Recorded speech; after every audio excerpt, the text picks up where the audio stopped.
እንግዲህ በዚህ መልኩ ነው የሰራሁት። በጣም ነው የሚጣፍጠው። በጣም ቆንጆ ምግብ ነው። ቀለል ባለ መልኩ ነው የምትሰሩት፣ ግን በጣም የሚያስመሰግን ነው። መኮረና በሸሚል በጣም ነው የሚጥሙ። ሰላም የሀገሬ ልጆች እንደት ናችሁ? ደህና ናችሁ? ዛሬ የማሳያችሁ መኮረና በሸሚል ነው። መኮረና በሸሚል አሰራር ነው። እዚህ ጋር የጨመርኩትኝ ሽንኩርትን ጥብስ አደረኩኝ። ከዛ የተፈጨ ስጋ ጨመርኩኝ። ከዛ ፍልፍል አስወጥ፣ ቁንዶ በርበሬ ማለት ነው፣ ባህራት መሸከል ጨመርኩኝ። ከዛ ቲማቲም፣ የተፈጨ ቲማቲም ጨመርኩኝ። ማጅን ጥማጥም ደግሞ ጨመርኩበት ማለት ነው፣ ያው እንደመጠናቸው። ከዛ እንደዚህ በዚህ መልኩ ቁልፍ አድርጌዋለሁ ማለት ነው። ከዛ ወደ ቀጥታ ወደዛኛው አሰራር እንሄዳለን ቀጥታ ማለት ነው። ይሄው በዚህ መልኩ ጥብስ አድርጌዋለሁ። ሌላ ምንም አልጨመርኩበትም። እዚህ ጋር ደግሞ ዝብዳና ዘይት ትንሽ እያደረግያለሁ። ከዛ ፍርኖ ዱቄት ጨምራለሁ።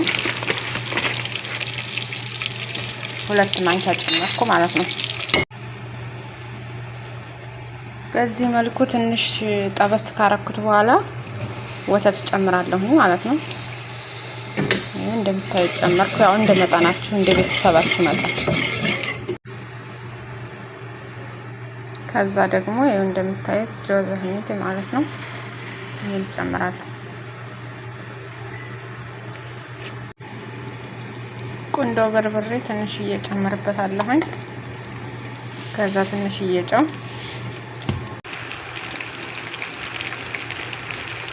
እዚህ ጋር መኮረኒውንና የሰራሁትን እንትን ድል ቀላቀልኩት ማለት ነው። ነጭ ሽንኩርትና የተፈጨ ጅንጅብል አብሮ የተፈጨ ነበረ። 1 ማንኪያ ጨምሬያለሁ። ነገርኳቸውም ይቅርታ። በዚህ መልኩ እንደዚህ አዋህርኩት ማለት ነው። እና አሁን እንደምታዩት በዚህ መልክ ካረኩ በኋላ ሞዘሬላ እንደዚህ ትንሽ እያደርግበታለሁ ጣዕሙ ቆንጆ እንዲሆን። ከዛ እንደዚህ አደርግና አዋህደዋለሁ ማለት ነው። የሰራሁትን እንትን ደግሞ ትንሽ እየጨምርበታለሁ።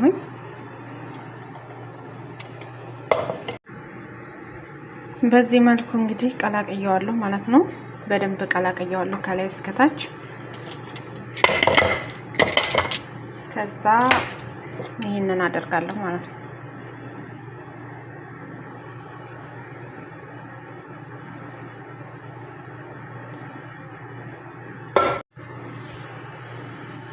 እና አድርጌ በደንብ እንደዚህ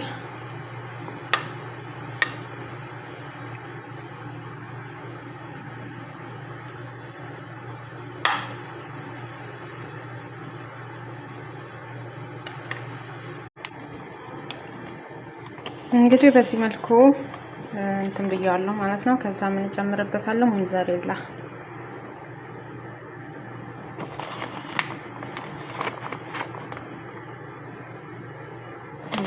ማለት ይሄ ነው ማለት ነው። ይሄን ጨምርበታለሁ።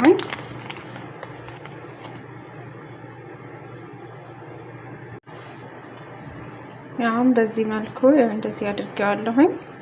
ወደ ፍርን አስገባዋለሁ ማለት ነው። ከወደታች ብዙም አልፈልግም፣ በትንሽዬው ነው በስሱ የምፈልገው። ከወደ ላይ ነው ትንሽ የምጨምርበት። ለ6 ደቂቃ ለ5 ደቂቃ ያክል እንተዋዋለን እዛ ውስጥ ማለት ነው። በዚህ መልኩ